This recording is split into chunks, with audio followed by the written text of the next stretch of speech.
The e-content is exclusively meant for academic purposes and for enhancing teaching and learning.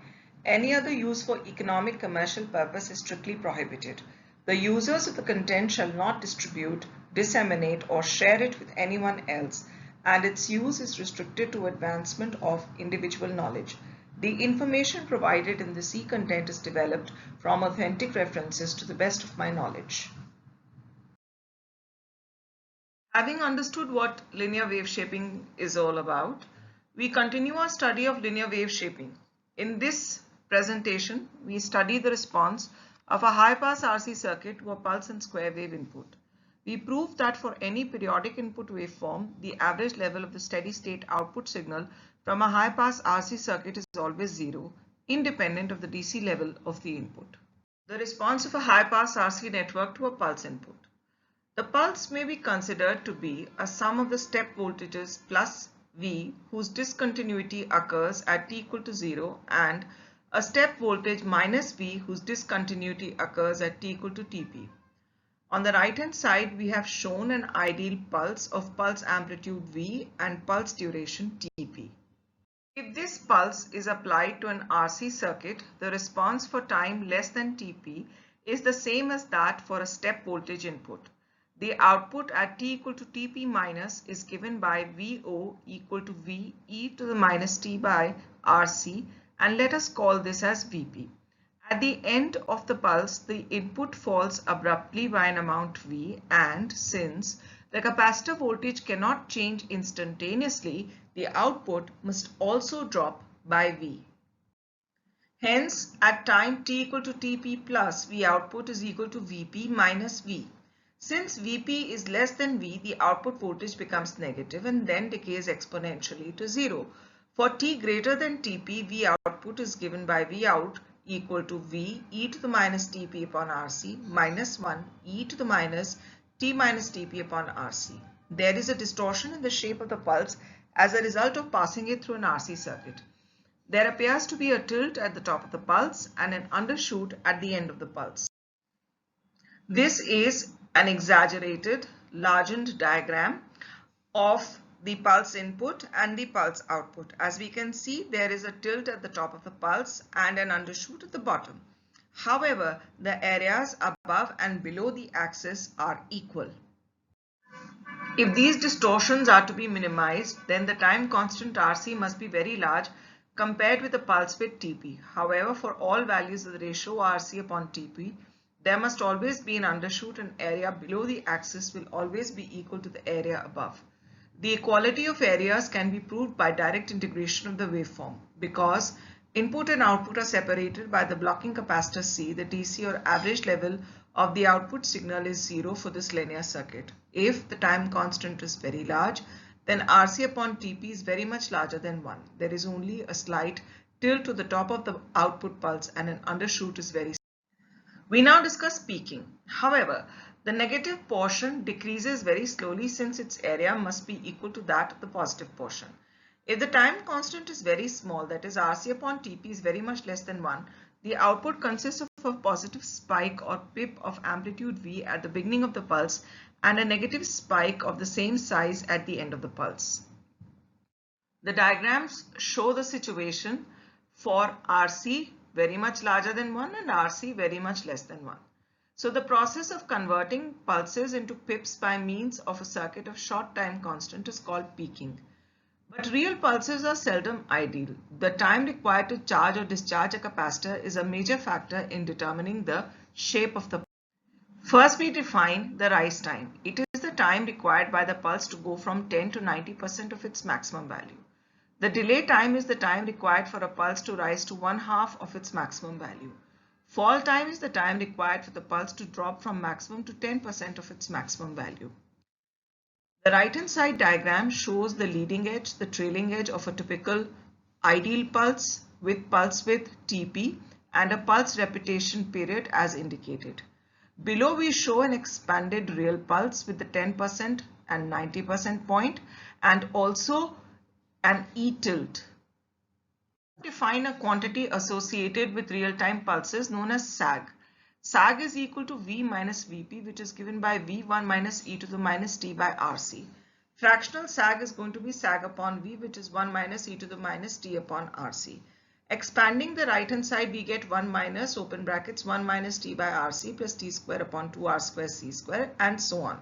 So this is equal to t upon RC minus t square upon 2 r square c square, which is approximately equal to t upon RC. So the sag is equal to V t upon RC and the fractional sag is simply t upon RC. If RC is large, V output will be like V input except for a slight sag. If RC is small, then the sag is very large. The voltage across the capacitor cannot develop instantaneously. We recall that the fundamental property of a condenser is that the voltage across it cannot develop instantaneously. Therefore, whole of the voltage appears across R and voltage across the capacitor is 0. Then the voltage across C rises exponentially. The voltage across R decreases. From one point of view, the capacitor may be considered a short circuit at the first instant of impressing a sudden voltage change. From another point of view, instantaneous change of voltage represents an infinitely high frequency, so the reactance of the capacitor is. Begin a discussion of the square wave input. We define the square wave to be a waveform which maintains itself at one constant level V dash for a time t1 and another constant level V2 dash for a time t2, which is repetitive with a period t equal to t1 plus t2, and it is known as a square wave. So we are interested in studying the steady state response of this. First, we shall prove that for any periodic input waveform, the average level of the steady state output signal from a high pass RC circuit is always 0, independent of the DC level of the input. The governing equation is Vi is equal to Q by C plus Vo, which is on differentiation dVi by dt equal to 1 upon C dQ by dt plus dVo by dt, or dVi by dt is equal to I upon C plus dVo by dt. Since I is equal to dQ by dt, the mesh current, we can have Vo equal to IR. So this gives us I equal to Vo upon R, and the equation is equivalent to dVi by dt plus 1 upon C Vo upon R plus dVo by dt. Multiplying by dt and integrating over one time period, we obtain integral t from 0 to t dvi equal to Vit minus Vi0. Integrating the right hand side, we will have 1 upon Rc integral 0 to t of Vo dt, and dVo will give us Vot minus Vo0. Under steady state conditions, the output waveform as well as the input signal is repetitive with a period t. So Vout t is equal to Vout 0, V input t is equal to V input 0. This means effectively that 1 upon C integral 0 to t V0 dt is equal to 0.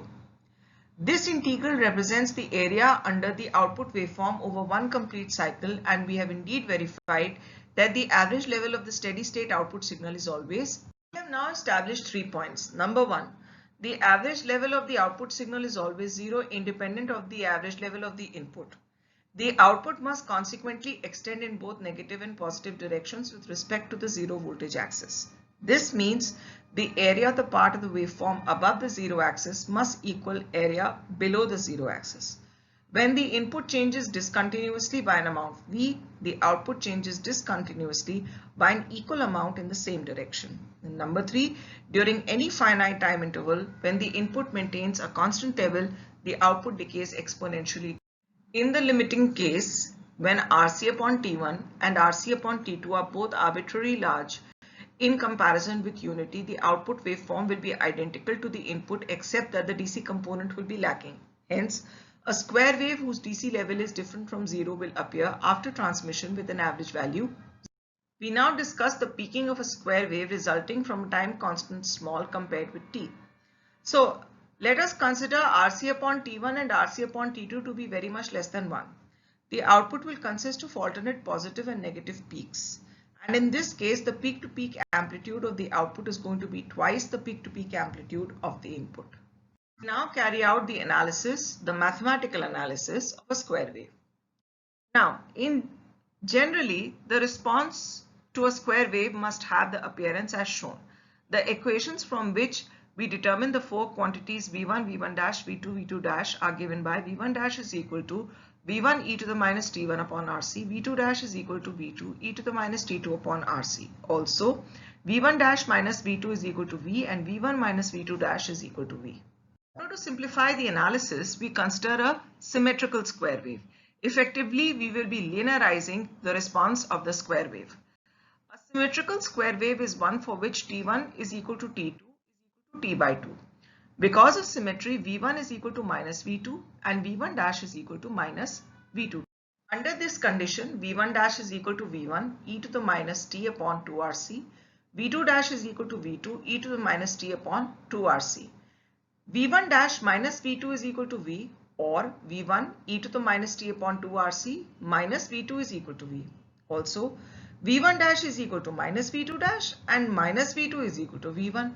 Therefore, V1 dash minus V2 is just minus V2 dash plus V1, and this is equal to V1 minus V2 e to the minus T upon 2RC, and this is equal to V. Now, because V1 dash is equal to minus V2 dash and minus V2 is equal to V1, V1 dash minus V2 equal to V implies that minus V2 dash plus V1 is equal to V, which is the same as V1 dash minus V1 minus V2 dash equal to V. So coming back to V1 dash equal to V1 e to the minus T by 2RC, we have V1 dash minus V2 equal to V, or V1 e to the minus T upon 2RC minus V2 is equal to V, or V1 e to the minus T upon 2RC plus V1 is equal to V. So V1 is equal to V upon 1 plus e to the minus T upon 2RC, or V1 dash is equal to V e to the minus T upon 2RC upon 1 plus e to the minus T upon 2RC. Now from V1 equal to V upon 1 plus e to the minus T upon 2RC, we have the right hand side as V upon 1 plus 1 minus T upon 2RC plus half T square upon R square C square plus and so on. Or V1 is equal to V upon 2 minus T upon 2RC, which is equal to V by 2, 1 upon 1 minus T upon 4RC. This is equal to V by 2, 1 minus T upon 4RC raised to the power minus 1, which is equal to V by 2, 1 plus T upon 4RC. Similarly, V1 dash is equal to V by 2, 1 minus T upon 4RC. Hence, the exponential portions of the output are now approximately linear, and this is what we meant by linearizing the square wave. The effect of the coupling network has been to introduce a tilt on the waveform. The percentage tilt is defined by P is equal to V1 minus V1 dash upon V by 2 into 100, which is equal to V by 2, 1 plus T upon 4RC minus V by 2, 1 minus T upon 4RC upon V by 2 into 100, which is equal to 2 into T upon 4RC into 100, which is equal to T upon 2RC into 100, which is equal to pi F1 upon F into 100.